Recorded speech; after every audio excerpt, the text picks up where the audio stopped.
I've taken the time to study the All-22 coaches film from the Buffalo Bills Week 6 win over the Jets, and I'm sharing my top takeaways with you today on Locked On Bills.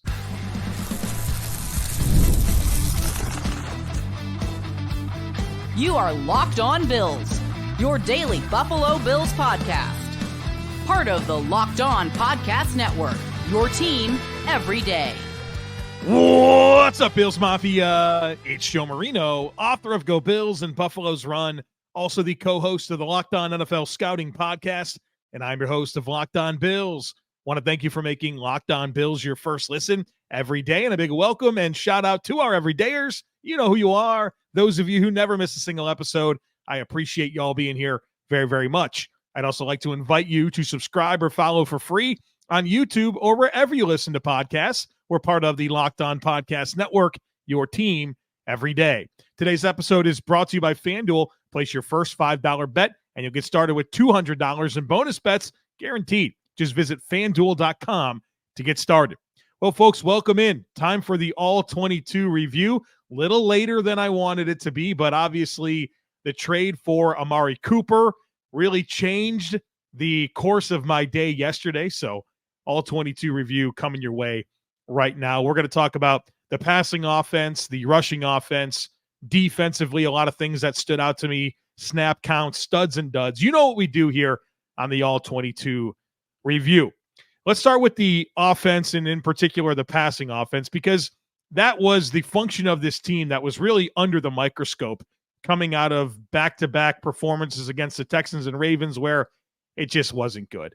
And I'm happy to report that in a lot of ways, it got back on track against the Jets. And obviously, we're excited to see what this looks like moving forward with Amari Cooper and how that evolves throughout the rest of the season. But for this game, I thought there were some really good things. You saw a lot more of the rhythm completions for Josh Allen. You saw some good scheme where things were available to him, and he took some checkdowns and some easy buttons. But then you also saw a lot of Josh Allen just kind of figuring it out. And what I mean by that is him working the progression, realizing nothing's available, and then just creating, making plays. And that's not a world that you want to live in. But for that game, as Khalil Shakir is still not quite 100% with the ankle, and your offense is in a slump, Josh Allen was able to take it upon himself to get outside of structure, extend plays, and make things happen. And again, you don't want that to always be the case, but that was an answer for the Bills. Obviously, a lot of challenges separating from man coverage. The Jets ran man coverage on half the plays. And there were times where Josh Allen's at the top of his drops and nothing's available. And he works the progression and nothing's there. And he did a very good job of just buying a little extra time and finding some completions while also taking care of the football. And so I thought Josh Allen did well to really figure things out. Now, again, not a world you want to consistently live in, but for that game, for him to be able to get to that and make it work was exciting. I also thought the Bills did a good job of navigating pressure in ways that were problematic in weeks past.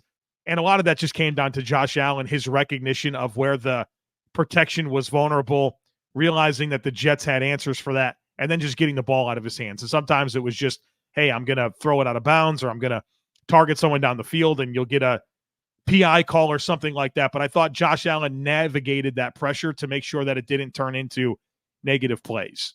And I thought late in the game, there was back-to-back plays where the Bills were able to go to Keon Coleman for buckets. And I think that's a big conversation piece, as the Bills have had struggles passing the football as they've now traded for Amari Cooper.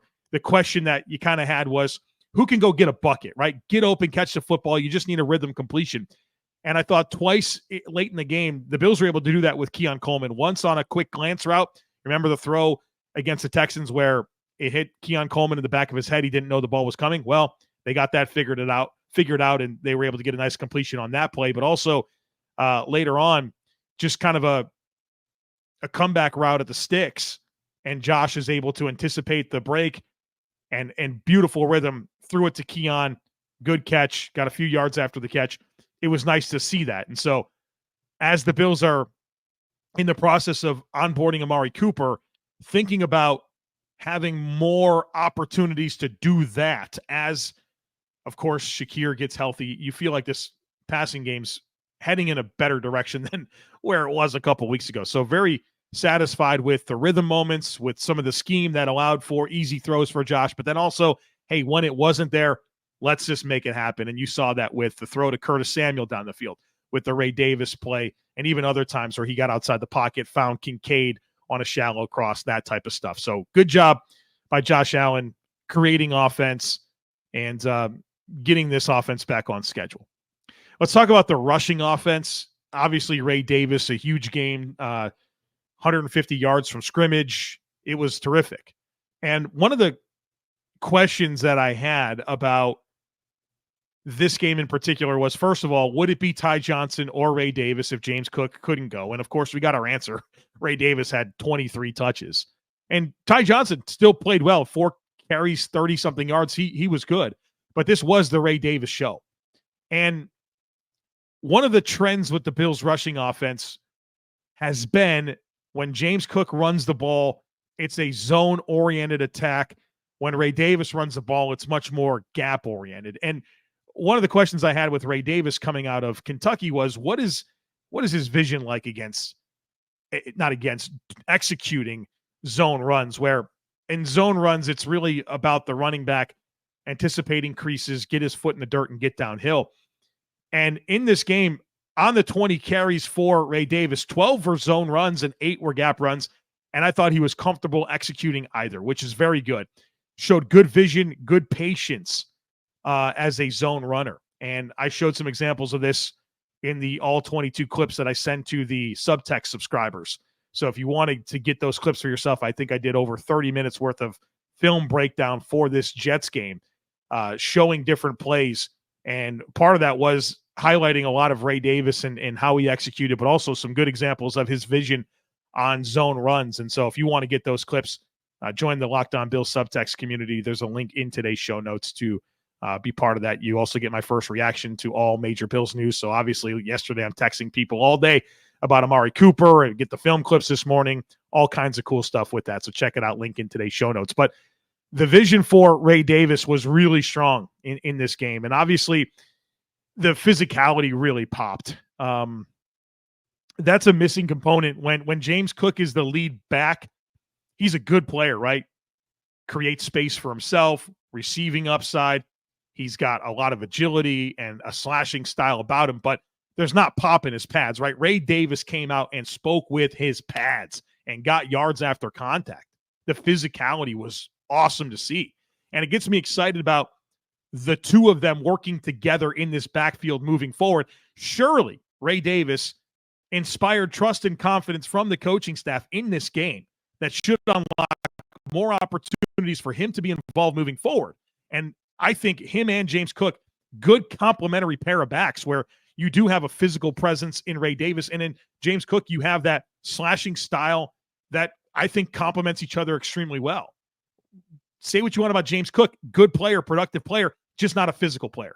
He's 5'11", 190 pounds. That's a slender build. That's not going to lend itself well to being consistent, picking up yards after contact, and sustaining your momentum through contact. Ray Davis is 5'8", 215 pounds, low center of gravity, naturally low pads, and that's going to allow him to be better in that capacity. They're just different backs.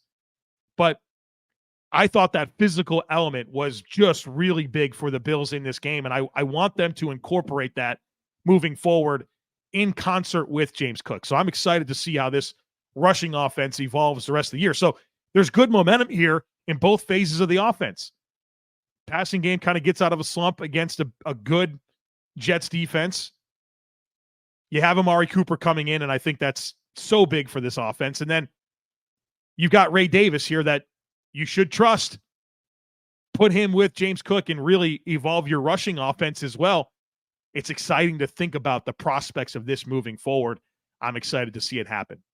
All right, folks, coming up here in just a moment, we got offensive snap counts. Want to get into the defense. Want to talk about some issues that I'm seeing with the Bills on defense. A lot of different individual players I want to talk about on that side of the ball. Studs and duds. You know what's going on here. Be sure to stick with me. When you're hiring for your small business, you want to be certain that you can find professionals that are right for the role. That's why you have to check out LinkedIn Jobs. LinkedIn Jobs has the tools to help you find the right professionals for your team faster and for free. LinkedIn isn't just another job board. LinkedIn helps you hire professionals that you can't find anywhere else, even those who aren't actively searching for a new job but might be open to the perfect role. In a given month, over 70% of LinkedIn users don't even visit other leading job sites. So if you're not looking on LinkedIn, you're looking in the wrong place. On LinkedIn, 86% of small businesses get a qualified candidate within 24 hours. So hire professionals like a professional on LinkedIn. Post your job for free at linkedin.com/lockedonnfl. That's linkedin.com/lockedonnfl to post your job for free. Terms and conditions apply. Prize Picks is America's #1 daily fantasy sports app with over 5 million active members. Prize Picks is the easiest and most exciting way to play daily fantasy sports. Unlike other apps, on Prize Picks, it's just you against the numbers. All you do is pick more or less on 2 to 6 player stat projections and watch the winnings roll in.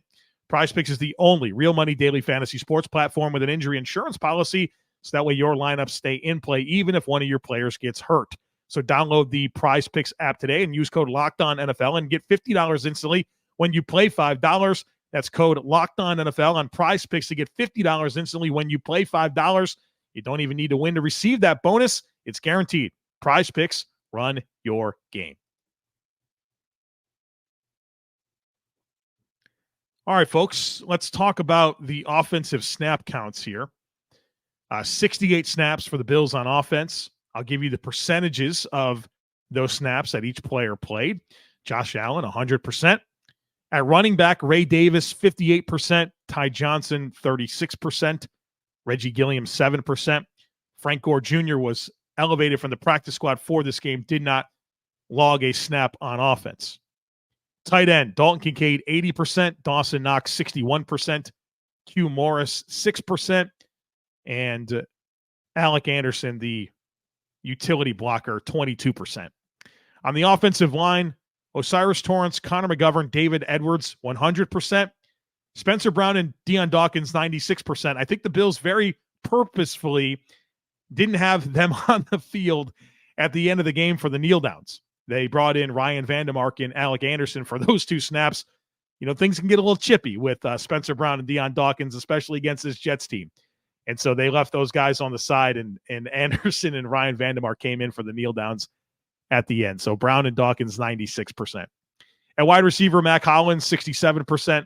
Keon Coleman, 64%. Khalil Shakir, 38%. They were choosy with him, obviously, with him working back from the ankle. Curtis Samuel, 36%, and MVS, 32%. Pour one out for MVS. He was the corresponding move in the Bills signing Amari Cooper. MVS is gone. And I think you can obviously cash shade at Brandon Beane for that deal. Gave him, $2.25 million guaranteed. Had some void years tacked on at the back of that deal, and he's cut after 6 games. And it's a mistake of a signing. And I give them credit for not clinging to a mistake, but as a fifth receiver that doesn't play special teams and only wins as a vertical receiver and isn't even that good at that, it's hard to justify the roster spot, especially with the addition of Amari Cooper. So thanks for everything, MVS. And I'm curious to see where he goes. Does he go back to the Chiefs? They've got some injuries at receiver. Does Aaron Rodgers bring him to town, right? For the Jets, he wants all of his former players with him. So we'll see what happens with MVS, but his time as a Buffalo Bill has come to an end. All right, let's talk about the defense here, and we'll talk a little bit more on the offensive side of the football when I get to studs and duds, because I have another player there that I want to really shout out. As I I'm going to do it right now. I really enjoyed the run blocking in this game. I thought you saw a lot of cohesion from the group, especially with zone runs. The timing just feels like it's getting better and better and better, especially with Osiris Torrance. And he's going to be one of my studs today. So spoiler there, I think that Osiris Torrance has really elevated his game. I thought he got off to a bit of a slow start this year, but I think he's elevated himself over the last few weeks, and I think this was definitely his best game. Did a good job in the run game and the pass game, and it's nice to see him stabilizing a bit, because I thought the way he finished last year and the way he started this year, you saw some issues, but it seems like he's kind of getting back on track. So shout out to Osiris Torrance and the offensive line. They were a big part of why the run game was as successful as it was. On the defensive side of the ball, one of the things that I'm noticing with the Bills, and I thought this was a great example of it, this game was a great example of it, is the Bills don't do a very good job of defending quick passes. And when teams make it a space game throwing the ball, I feel like that's where the Bills start to get really loose on defense. Going back to Arizona, Miami, of course, Baltimore, this game, I feel like whenever teams are moving the ball against the Bills through the air, there's some explosives down the field that are uncharacteristic of a Sean McDermott defense, but defending these short passes is becoming a real challenge for the Bills.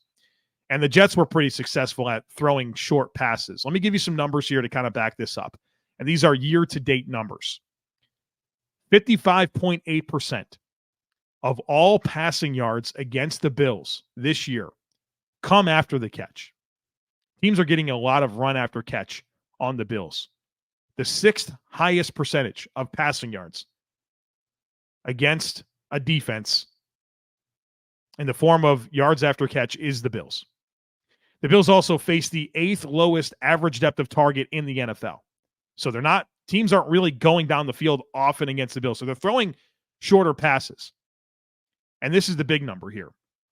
The Bills passing defense is 25th in the NFL in EPA, expected points added per throw, under 10 air yards. So short throws. The Bills, right there, that proof is right there. 25th in EPA on throws under 10 air yards. And according to Next Gen Stats, the Bills on throws under 10 air yards allow an average separation at the target of 4.5 yards. That is by far the worst in the NFL. They got to figure this out a little bit because the Bills are getting dinked and dunked, and guys are getting yards after catch. The screen game continues to be a problem for the Bills to defend. And so I think as I consider how the Bills defense can get better, defend the short passes better. And you saw Aaron Rodgers do it, right? You get the ball out of his hands quick. Sometimes just a little quick slant route, just rip it in there. And guys are able to have quick separation, but then also run for a bunch of yards. And when they try to do their perimeter throws and just kind of throw quickly to the perimeter and get some blockers out in front, like teams are gashing the Bills on those plays. And the Jets did several times. And so part of that, I think, is the injuries that you've had to Terrel Bernard, to Taron Johnson. Taylor Rapp missed a game. And whenever you are challenged in space as a defense, it really puts stress on your ability to take good pursuit angles, play off contact, and tackle. And when you are not necessarily getting the game reps that you are anticipating, like a Taylor Rapp, like a Taron Johnson, like a Terrel Bernard, and look, those players were all terrific. And I'm going to shout them out here in just a moment. But in pursuit, if anything's off, right, it's going to make it easy for teams to kind of crease you. And I think that probably plays into the greater inconsistency that the Bills have in defending these short passes. But they definitely that's got to be a point of emphasis. Pursuit angles, playing off contact, tackling. You had a lot of issues, against the Jets where they're throwing the ball to the perimeter and everybody becomes the force player. The guy that's going to be the contain and push the ball back inside to everyone else. Someone's got to make the tackle. Big point of emphasis. It should be a big point of emphasis for Bobby Babich and Sean McDermott this week and moving forward, because those numbers are bad. Again, 55.8% of all passing yards come after the catch, sixth most in the NFL, eighth lowest average depth of target. The defense is 25th in EPA on throws under 10 air yards with an average separation of 4.5, which is the most in the NFL. And I'll be honest with you, I didn't know any of those numbers until I thought to myself, I think the Bills are kind of bad at this. And so I took it upon myself to kind of look this up. And I found data that supports what the film was telling me. So keep an eye on that. I'm looking for that to be something that the defense gets better at. All right, folks, coming up on the other side of it, I want to talk about the rushing defense, some of the issues that are there with that. And then there's several players that I want to shout out, plus defensive snap counts and studs and duds. Folks, be sure to stick with me.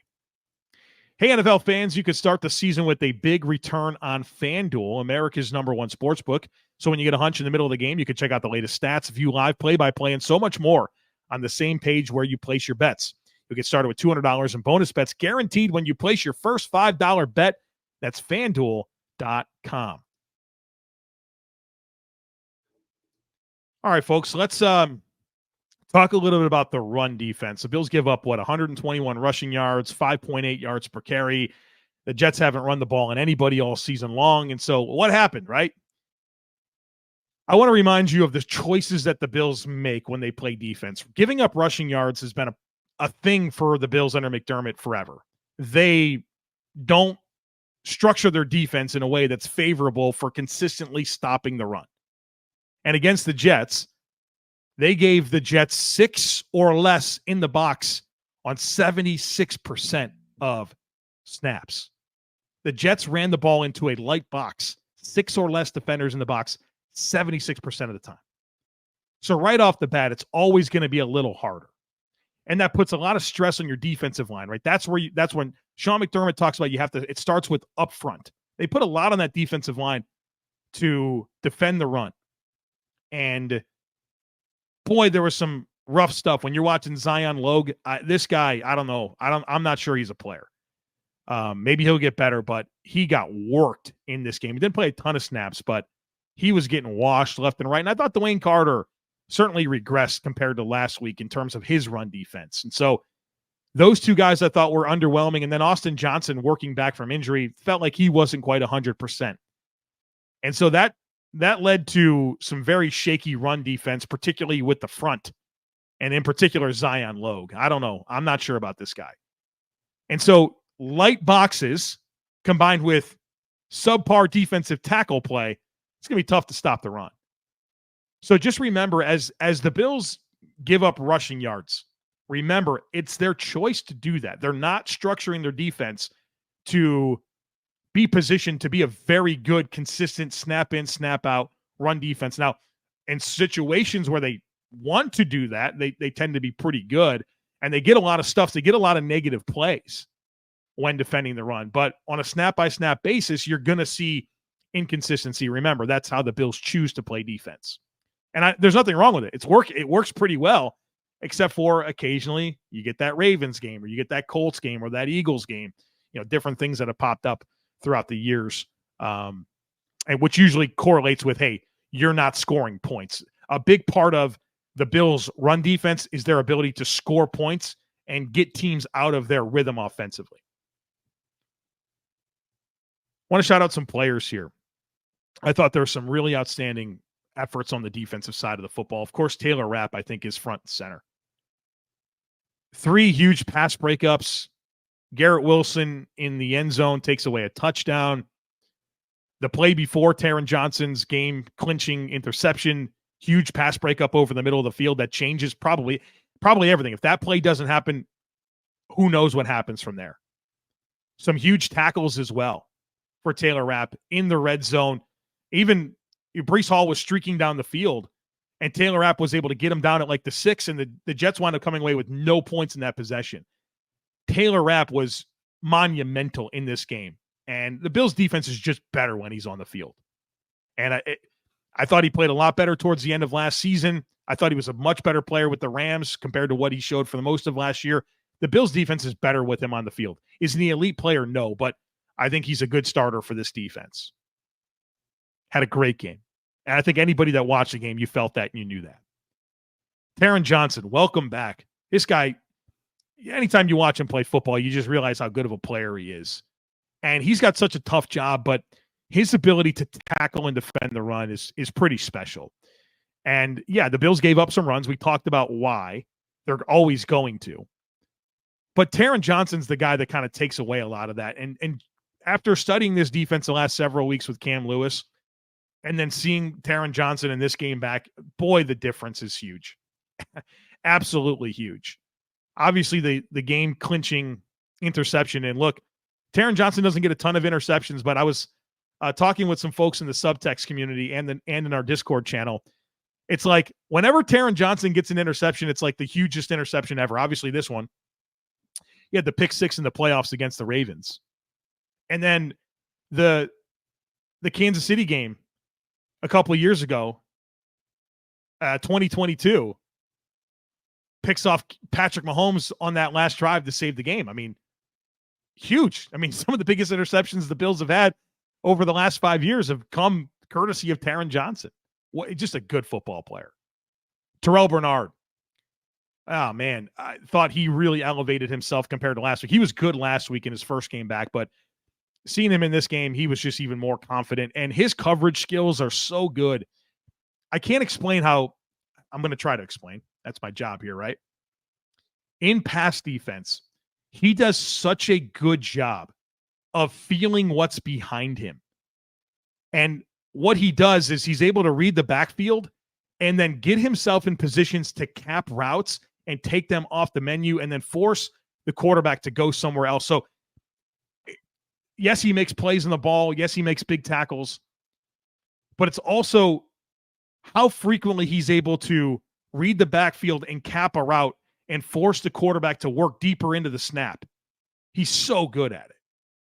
So good at it. And, I mean, some of his tackles against the run, getting outside the defensive end and making tackles out towards the sideline, he was terrific. Stud. And then I want to shout out Dawson Knox. I think the Bills missed him early in the season.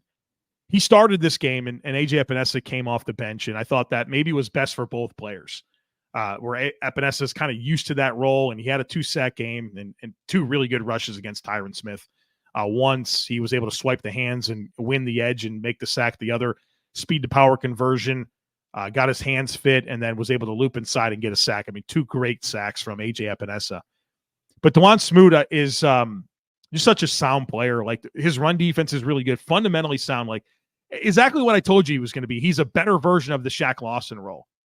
And is he super twitched up dynamic pass rusher? No, but he's going to rush with effort and he's got good hand usage, but it's the nuance that he plays the run with where he just understands where pullers are going to be, how to take them on, how to squeeze gaps.